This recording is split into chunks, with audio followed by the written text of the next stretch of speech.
Hey, what's up team? So the latest patch notes for patch 2.1 just dropped, and this update brings some pretty massive changes including the new Nebula Island, artifacts, and some new solo dungeon bosses, so let's break it down. So downtime is going to be starting at 10:30 p.m. PT, 5:30 a.m. UTC on March 12th, and will last about 7.5 hours. And once it's live, we're going to have a ton of new content and system updates to explore. So first up is the new Nebula Island. This brand new inner server activity is for level 55 players, and you can access it through the Secret Dungeons Lawless Wilds tab. You can spend a maximum of 5 hours per week in there, with additional time via Nebula Charge Stones. This island is broken up into 6 regions, including 1 peaceful zone, and 4 war zones where PvP is always enabled. You'll be able to grind for these lesser and greater Nebula Stones that you can exchange at a vendor for some gear, and open world bosses with some limited participation slots. And following that, we're getting artifacts, which are a brand new system, and enable you to customize your build, offering some pretty unique skills and set bonuses. This can be obtained from the new Nebula Island and open world Abyss dungeons. There are 6 slots for the artifact system: Talus Stones, Solar Stones, and Lunar Stones. And with that, we're getting 14 new artifact sets spread across the 3 grades of 2 common, 4 uncommon, and 8 rare. Equipping 2, 4, or 6 matching pieces from the same set grants a set bonus. And Solar Stones provide a new active skill, while Lunar Stones grant a new passive skill. So yeah, these new artifact systems are a new vertical progression system that I know a lot of people have been waiting for, including myself.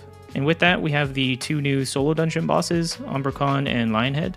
Following that, our 2 missing 3-star dungeons are going to be available, Doomrot Grove and Twisted Laboratory. With these opening up, hopefully some new T2 gear is going to be available. I know personally I've been waiting for a lot of my T2 set pieces to become available, and I'm hoping that these dungeons are going to open that up. The new raid systems are coming, supporting up to 8 parties, 48 players total. Party leaders will be able to adjust their party compositions and set join conditions.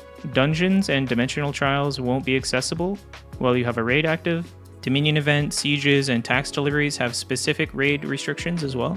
And I feel like party raids was a much needed system, especially for our healers. Following that up, we have some new nameplate and targeting enhancements. Large-scale battles are getting a few quality of life updates. Nameplates will be able to stand out a little more in large-scale combat.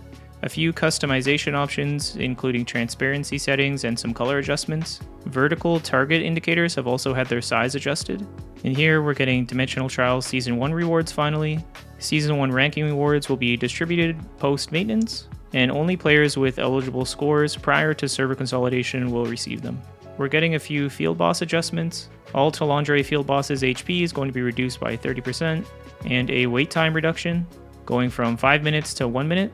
I know a lot of people were annoyed for the full 10-minute wait timer, and now our total wait time is going to be 6 minutes. You'll have 5 minutes to pre-register, and then you'll have a 1-minute wait time once you're in the boss arena.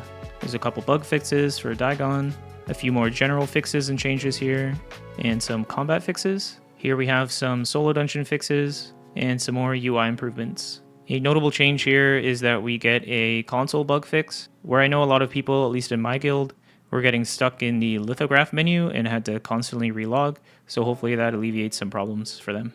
And yeah, that just about covers everything for patch 2.1.